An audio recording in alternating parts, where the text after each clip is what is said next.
राम कृष्ण हरी जय जय राम कृष्ण हरी, राम कृष्ण हरी जय जय राम कृष्ण हरी। जन्मोजन्मी आम्ही बहुपुण्य केले, केव्हा या विठ्ठले कृपा केली। पहा, दोघेही पती पत्नींचं मी मुद्दाम नाव घेतो।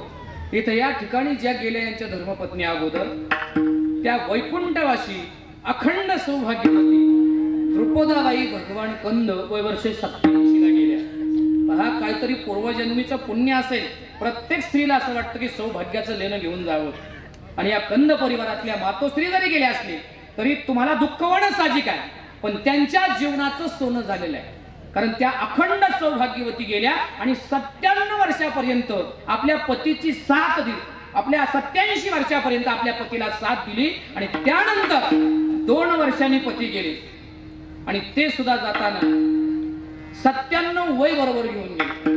विचार करण्यासारखी गोष्ट आहे। कलियुगामध्ये 97 वर्ष मिळणं हाच कलियुगातला मोक्ष आहे। काहीतरी पुण्य आहे, तेव्हा त्या विठ्ठलानं कृपा केली आणि 97 वर्षाला घेऊन गेले। एक लक्षात ठेवा, म्हणून तर त्यांच्या मुलांना अख्खं कुटुंब माळकरी, त्याच्यामध्ये पंढरीची वारी आहे, चांगले उत्कृष्ट शेतकरी होते, आणि सर्वात महत्वाचं म्हणजे जुन्या विहिरींचं काम करणार। एक सांगू प्रामाणिक, आता त्याची सेवी वगैरे सगळं, पूर्वी मी पण काम असं पाहिलेलं आहे। खोदकाम करताना काही गाढवं लावली जायची, त्या गाढवावर माती टाकून ती गाढवं विहिरीतून मातीवर काढायची। पण त्याच्या अगोदरचा काळ माणसाने माती काढली जायची। मग विचार करा, विहीर किती खोल न्यायची, 40-50 फूट विहीर जायची, आणि ते हातानं काम केलं। जवळजवळ 40% विहिरी जेवढ्या आहेत ना, 50% विहिरी ते त्या दादांच्याच हातानं विहीर झालेले आहे। विचार करण्यासाठी काबाड कष्ट करणारी माणसं पूर्वीची।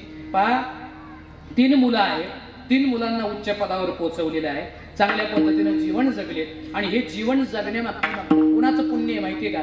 त्यांच्या सुनांचं आणि त्यांच्या मुलांचं पुण्य आहे। एवढ्या चांगल्या पद्धतीने सांभाळलं म्हणून 97 वर्षे बाबा जगले। हे सगळं पुण्य मुलांना जातं। आपण जर सांभाळलंच नाही वडिलांना, आई वडिलांना, तर एवढे वर्ष जगू शकत नाही। ते एवढे वर्ष जगण्याचं भाग्य ते मुलांना जातं। मग ते आई वडील घराला शाप देतील का?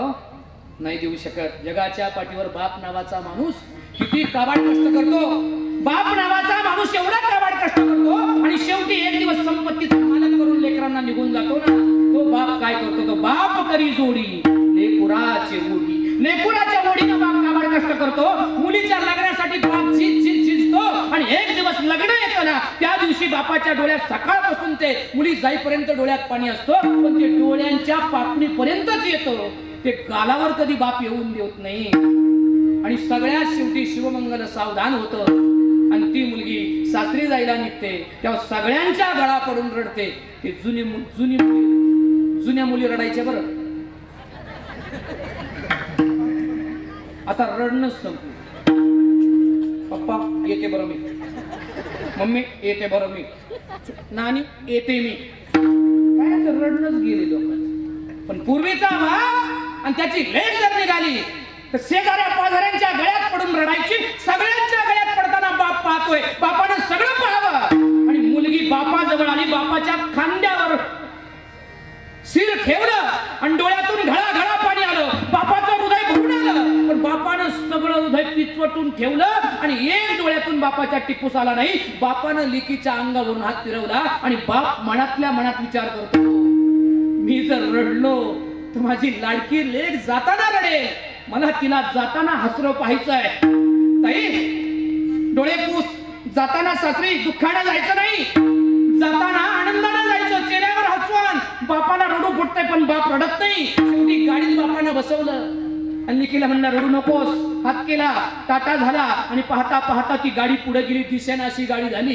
पटकन बापाच्या डोळ्यातलं पाणी थांबा ना, बाप सगळ्या माणसातून निघून गेला, स्वयंपाकाच्या रूमची कुलूप उघडलं, आतमध्ये गेला, आतून दरवाजा लावला। आता मात्र एकांतात राहिलेला बाप कोसळला, आणि बापाच्या डोळ्यातून गळा पाणी आलं, आणि बाप रडता रडता म्हणतो, माझ्या लेकराला तिकडं माझ्यासारखी तिला जीव लावणारा बाप म्हणून तिकडे सासरा माझ्यासारखा मिळेल का?